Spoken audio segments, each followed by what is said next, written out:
The rollocks are a competition type rollock which sets the pitch of the oar when you're rowing.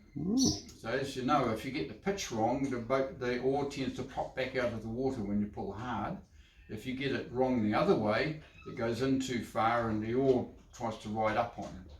So my normal way of controlling that or managing that is to file a little flat on the underneath of the oar handle which fits this part of my thumb so I can feel where the blade is. Got it. Right? But the oarlock does that for it. What's the advantage of self-lubricating bearings? No noise. Quiet. And less maintenance? Yep. Less maintenance. None of the clunk, clunk, clunk, clunk. Right? The brass ones and the bronze ones and the ones that are very short on the shaft, they wear really quickly. This has got a top bearing and a bottom bearing. You see the other one over there? You see the bottom bearing in the deck? That block sits on top of it. Got it. So there's about that much of it buried in bearings. Self-lubricating. You could make it rattle a little bit, but there's no real noise. Brilliant. And if you think she's quiet to row, she's even quieter to sail. Let's go aft to hear about some of the nuances of a yawl. Talk us through the mizzen, John. Right, so the mizzen mast goes in here, which means that the after end of the sail is way back about here. And in order to sheet it, we use a boom cover, which goes in like so, and it's sheeted on the end here. Now this used to be a windsurfer mast, and I've cut part of the section off it and coated it with glue and slid it back down inside to stiffen it. So in fact it's strong enough to lift the boat by. So this is the inboard end of the mizzen boomkin. Poke through there, it's D-shaped so it can't rotate.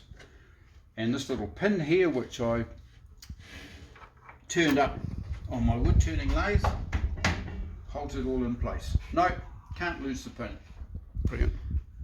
There are certain fittings on a boat that you do not want to lose, so they're all lashed in, all got a lanyard on them. Brilliant.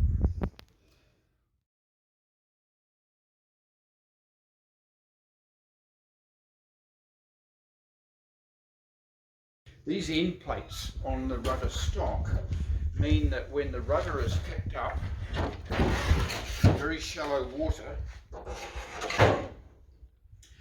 you can still steer the boat. Right, there's enough there, but they're strong enough to stand on. And they're pretty serious fittings as well, they're good solid ones. So I can stand on that, grab hold of that and roll myself up on.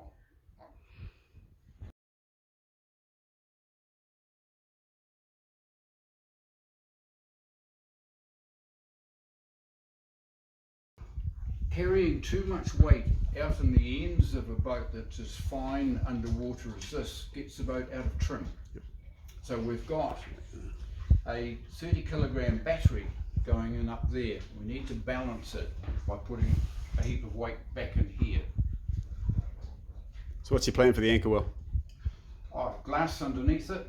There's a big securing fitting going in.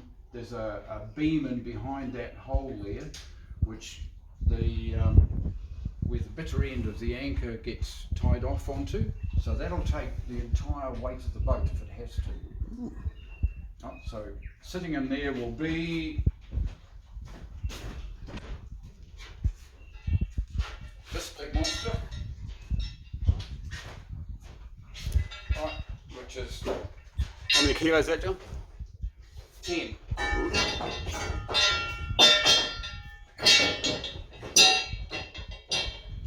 Sits in there along with 50 metres of 8mm nylon rope and